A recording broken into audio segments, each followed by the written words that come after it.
Rusia dedicó casi 2 años a intentar resolver uno de los mayores problemas de la guerra.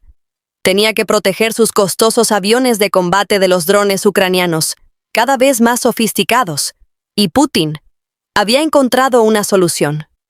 Gruesos muros de hormigón, techos reforzados y zonas de almacenamiento cerradas. Todo esto tenía como objetivo proteger aviones de guerra multimillonarios de los vehículos aéreos no tripulados ucranianos. Rusia instaló estos hangares reforzados en bases aéreas, principalmente en la Crimea ocupada, y resguardó sus valiosos aviones dentro de estas estructuras de hormigón. Pero Ucrania demostró una vez más que estos refugios ya no ofrecen la protección que Rusia esperaba. Porque en la guerra moderna, proteger un avión no se limita a esconderlo tras hormigón. Y Putin lo está aprendiendo cada vez más a la fuerza, con cada aeronave que pierde. La prueba más reciente de esto se produjo a principios de julio de 2026, y de forma consecutiva. El 1 de julio, el Servicio de Seguridad de Ucrania atacó el aeródromo militar de Sajá, atacando los hangares superiores y varias aeronaves. Pero Ucrania no se detuvo ahí. Tan solo unos días después, el 3 de julio, el SBU atacó la misma base por segunda vez. Y este segundo golpe fue mucho más contundente. Según fuentes ucranianas, 7 hangares donde se ocultaban aeronaves fueron alcanzados en este ataque, y al menos 7 aviones de guerra rusos resultaron destruidos o dañados. Según las denuncias, entre los aviones atacados se encontraban cazas polivalentes.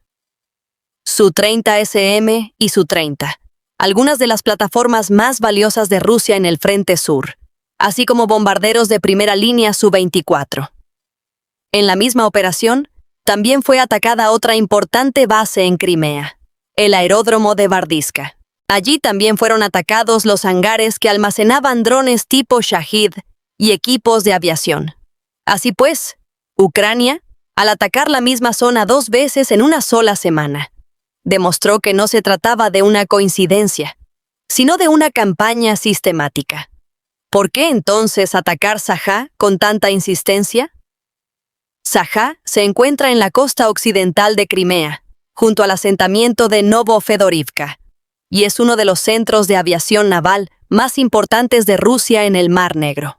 Los aviones Su-24 y Su-30 SM que despegan desde allí apoyan las misiones rusas sobre el sur de Ucrania, lanzan bombas guiadas sobre objetivos en primera línea y proporcionan cobertura aérea a las operaciones navales en el Mar Negro. Por lo tanto, Sajá no es solo un aeródromo, es una de las plataformas de lanzamiento de ataques dirigidos directamente contra Ucrania. Atacarla significa atacar la fuerza aérea rusa en el frente sur, justo donde nació. Lo mismo ocurre con Bardiska. Esta base, que alberga tanto aviones tácticos como drones Shahid, que atacan ciudades ucranianas, es otro eslabón crucial en la cadena de ataque. Atacar estas bases también tiene un significado simbólico, porque Saki fue escenario de un suceso completamente diferente en agosto de 2022. Las explosiones masivas que sacudieron la base dejaron claro al mundo entero que incluso Crimea, que Moscú consideraba intocable hasta ese día, ya no era segura. Desde entonces, Rusia se ha esforzado por fortificar estas bases contra ataques de este tipo. Los refugios de hormigón fueron fundamentales en este esfuerzo. Por eso las imágenes satelitales compartidas inmediatamente después del último ataque resultaron tan impactantes. En las imágenes se aprecian las enormes puertas protectoras de numerosos refugios reforzados arrancadas y los techos de algunos hangares perforados directamente. El hormigón que Rusia había vertido durante años estaba ahora plagado de agujeros. ¿Y cómo fue posible esta perforación? Merece un análisis aparte. La lógica rusa era impecable al principio. En la etapa inicial de la guerra, los aviones rusos permanecían estacionados al aire libre o en estrechos hangares metálicos en la mayoría de las bases. Esto se debía a que Moscú había confiado durante décadas en la distancia de sus bases aéreas al frente y en la profundidad de su territorio. Pero el alcance y la precisión cada vez mayores de Ucrania desbarataron esta suposición desde la raíz. Cuando los drones de largo alcance comenzaron a atacar bases en Crimea, e incluso en zonas mucho más remotas. Los aviones en campo abierto se convirtieron en blancos fijos. En ese momento, Rusia recurrió a una solución que los ejércitos occidentales han utilizado durante décadas: refugios reforzados para aeronaves, muros gruesos de hormigón armado, techos reforzados con acero y puertas blindadas de gran tamaño. Estas estructuras detendrían los efectos de la fragmentación e impedirían que un solo impacto destruyera múltiples aeronaves. En teoría, al proteger un avión dentro de esta estructura, se volvía prácticamente intocable. Pero Ucrania encontró más de una forma de superar esta barrera y complicó mucho más el problema para Rusia. El primer problema es la munición en sí. Según funcionarios ucranianos, los drones de largo alcance de nueva generación ahora pueden transportar ojivas mucho más pesadas, de hasta 200 kilogramos. Esto significa que se necesita energía suficiente para superar el umbral de protección de un refugio. Pero lo verdaderamente crucial es cómo se utiliza esta energía. Si el punto más fuerte de un refugio es su gruesa pared frontal y su puerta, su punto más débil es el techo. Un dron que se lanza desde arriba con un ángulo pronunciado puede penetrar el techo apuntando precisamente a este punto más delgado. Además, en este tipo de ataques, a menudo ni siquiera es necesario destruir completamente el refugio. En muchos hangares atacados por Ucrania, las puertas blindadas protectoras podrían haber estado abiertas para mantenimiento o ventilación. Un solo impacto que entra por una puerta abierta anula toda la protección de hormigón. E incluso en los casos en que no se requiere penetración, el daño puede ser letal. Una ojiva que explota en un espacio cerrado crea una onda de presión que se multiplica dentro de esa área reducida. Las partes más sensibles de una aeronave, su aviónica, radar, sistema de combustible y armamento, son extremadamente vulnerables a esta presión y calor repentinos. Aunque la aeronave parezca intacta por fuera, es posible que nunca vuelva a volar si su aviónica colapsa internamente. A esto se suma la propia traición del hormigón. En una explosión suficientemente violenta, incluso el hormigón armado dispersa fragmentos que se desprenden de su superficie interior, llenando el área confinada con metralla de alta velocidad. La estructura diseñada para proteger la aeronave, al ser alcanzada correctamente, se convierte en parte del peligro. Pero hay una verdad más profunda que se está pasando por alto en todo este panorama. El verdadero objetivo de Ucrania podría no ser la destrucción de aeronaves individuales, porque el poder aéreo moderno no se limita al despegue de aviones, sino que abarca todo un sistema que los mantiene en el aire. Un avión de combate es una máquina extremadamente exigente. Para que un avión a reacción despegue, es necesario revisar sus motores, probar su aviónica y cargar su armamento. Todo esto depende de mecánicos, repuestos, vehículos de apoyo en tierra, líneas de combustible y técnicos que trabajan en un área protegida. Lo que llamamos poder aéreo es, en realidad, un mecanismo en constante funcionamiento. El avión se abastece de combustible, se arma, despega, ataca su objetivo, regresa a la base y una tripulación cansada lo reabastece de combustible y lo rearma para prepararlo para la siguiente misión. Lo que Ucrania ataca en realidad es este mecanismo. Para detenerlo, no es necesario derribar el avión en pleno vuelo. Destruir un hangar, un taller de mantenimiento, un depósito de combustible o cualquier equipo terrestre basta para interrumpir el ritmo de esa base. Siguiendo esta lógica, un avión que no puede despegar hoy es tan inútil para Rusia como uno que nunca existió. Y ralentizar este proceso puede repercutir directamente en la guerra en el frente, porque estos aviones que despegan de bases como Saki y Jovardivka no vuelan en vano. Transportan una de las armas más temidas del frente a las posiciones ucranianas: bombas aéreas guiadas. Estas armas, que en realidad son bombas pesadas de caída libre convencionales, se transforman en municiones de precisión capaces de planear durante decenas de kilómetros al incorporarles alas y sistemas de guiado. Un avión ruso puede lanzar estas bombas desde una distancia segura, sin siquiera acercarse al frente, arrasando las trincheras ucranianas. Ahí radica la conexión.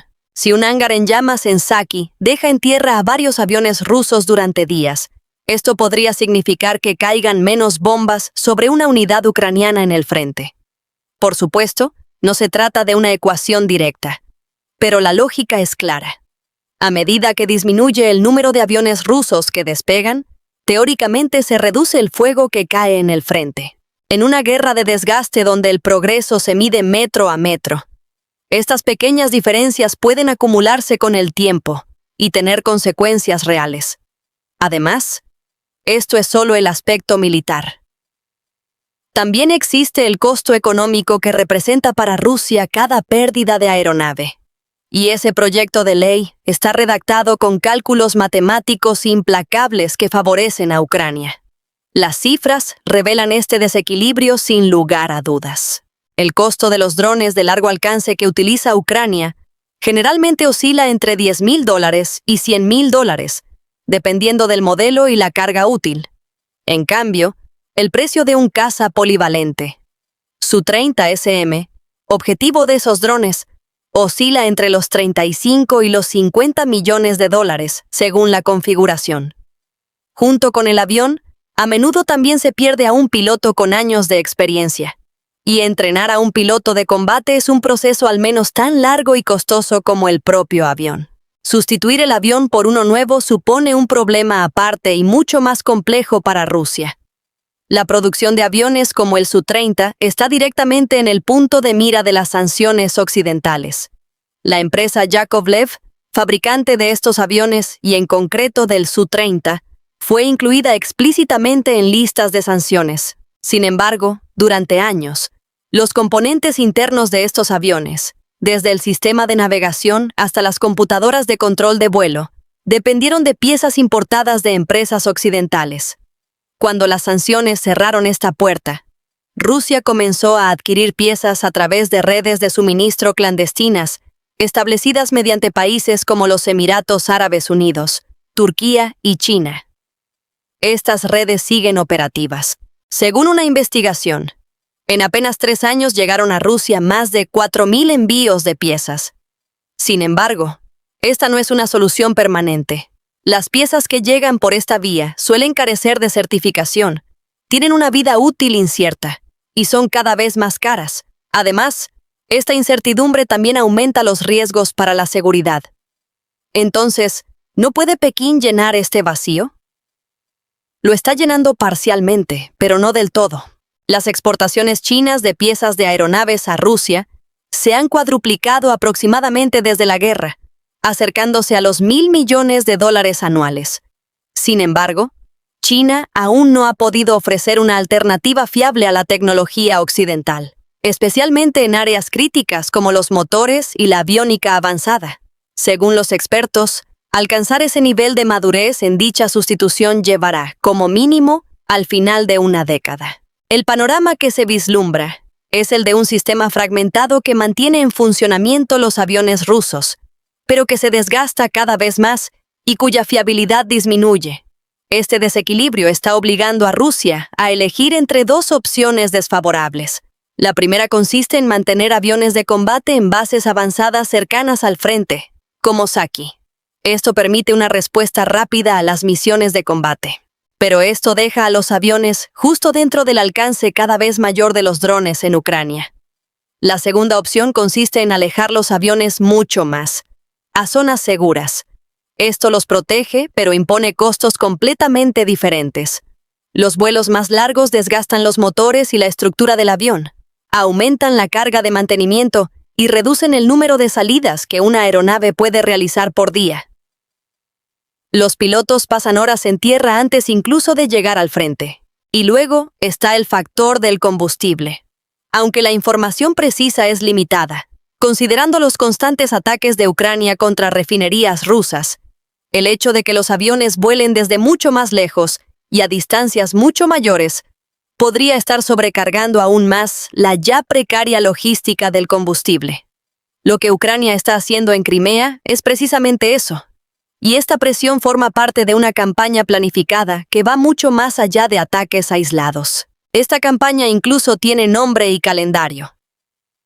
A finales de junio, El presidente Zelensky lanzó una operación de 40 días para aumentar la presión sobre Moscú.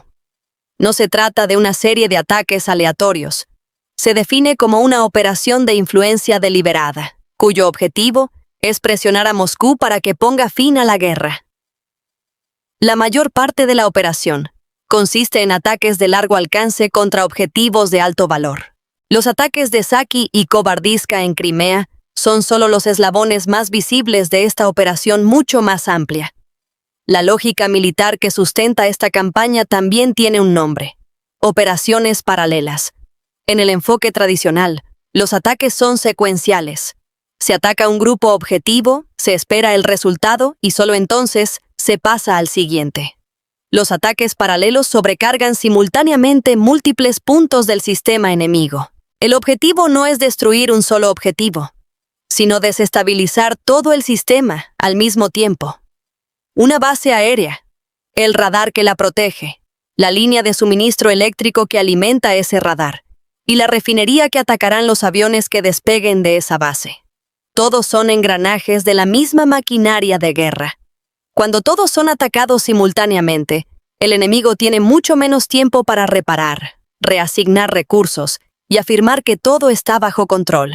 Ucrania está logrando esto no con una fuerza aérea masiva, sino con un arsenal mucho más económico que combina drones, misiles, sabotaje y operaciones especiales. La clave del éxito de este enfoque en las bases aéreas de Crimea reside en la secuencia de los ataques. Antes de atacar una base, Ucrania suele atacar el escudo antiaéreo que la protege. Según los informes, solo en 2025, cientos de sistemas de defensa aérea y radares rusos fueron destruidos o dañados, según consta en informes visuales. Cada radar inutilizado abre una nueva brecha en la protección de Crimea. Todo este éxito táctico, en realidad, oculta una herida mucho más profunda y estructural para Rusia. La capacidad de Rusia para compensar la pérdida de aeronaves es limitada, no solo por las sanciones, sino por una razón mucho más fundamental. La aviación militar rusa se ha quedado rezagada con respecto a toda una generación. El ejemplo más claro de esto es su flota de bombarderos estratégicos. La mayoría de los aviones que lanzan misiles de largo alcance sobre Ucrania hoy en día, los Tu-95 Bear y los Tu-22 M3 Backfire, son productos de la Guerra Fría, plataformas cuyos diseños datan de hace medio siglo, cuyo mantenimiento se ha vuelto cada vez más difícil y costoso. Rusia lleva décadas intentando renovar esta flota obsoleta. El bombardero furtivo de nueva generación PAK-DA, diseñado para este propósito, es prácticamente un fantasma. El proyecto lleva años sufriendo retrasos. A fecha de 2026, no existe ni un solo vuelo de prototipo verificado de forma independiente, y las estimaciones de producción en serie ya se han pospuesto hasta la década de 2030. Además, el retraso en sí es estructural. Un bombardero furtivo moderno depende precisamente de los materiales, motores y sistemas electrónicos avanzados que las sanciones truncaron. Lo que realmente muestra la gravedad de esta situación es una comparación. Mientras Rusia sigue dependiendo de aviones con medio siglo de antigüedad, Estados Unidos inició la producción en serie del bombardero furtivo de nueva generación B-21 Raider durante el mismo periodo.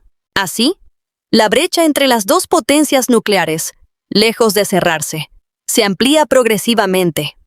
El problema no se limita solo a los bombarderos. Esto simboliza un círculo vicioso que asola a toda la aviación militar rusa. Producir un avión de combate estratégico es una de las tareas más difíciles para la industria militar, y Rusia está perdiendo rápidamente esta capacidad.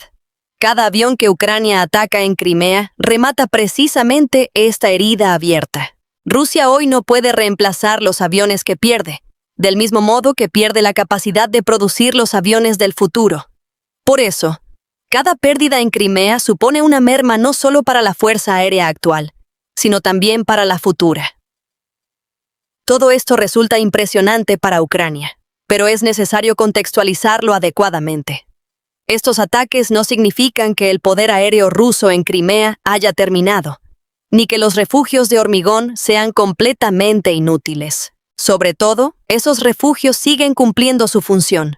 El hecho de que los proyectiles de hormigón puedan ser penetrados no significa que sean inservibles. Aún logran completar la mayoría de los ataques, requieren impactos de precisión y siguen neutralizando muchas amenazas dirigidas a una base.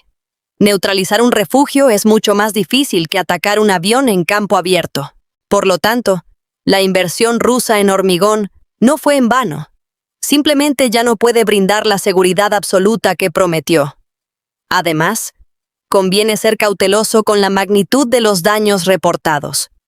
Una parte importante de las reclamaciones se basa en fuentes ucranianas, y la verificación independiente es limitada. Si bien las imágenes satelitales pueden mostrar daños estructurales, por sí solas no pueden probar qué aeronaves se encontraban dentro de esos hangares, ni la magnitud total de las pérdidas. En segundo lugar, Rusia es una potencia capaz de adaptarse a esta situación. Puede reforzar aún más los refugios, consolidar la defensa aérea que protege las bases y desplegar aeronaves en lugares más seguros. Ucrania no va a eliminar el poder aéreo ruso del mapa con una sola campaña. Esperar esto sería poco realista. Además, también es posible interpretar estos ataques no como una señal de la fortaleza de Ucrania, sino de sus limitaciones, dado que no puede llevar a cabo una operación terrestre para recuperar Crimea. Ucrania podría estar optando por debilitarla desde la distancia.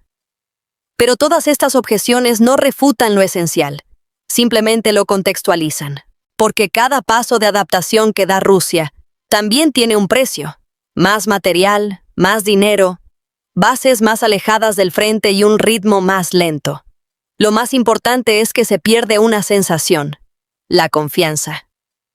Si un refugio se ha convertido no en una protección absoluta, sino simplemente en una trinchera que da tiempo, entonces cada aeronave, cada técnico y cada piloto en esa base ya no se sienten completamente seguros. En la guerra, esta incertidumbre suele ser tan agotadora como el propio daño físico. ¿Cuánto tiempo más podrá Putin proteger esta flota, cuyos reemplazos no puede construir, en un cielo cada vez más estrecho? Comparte tu opinión en los comentarios. Seguiremos de cerca estos acontecimientos. Suscríbete a QSM. Gracias por vernos.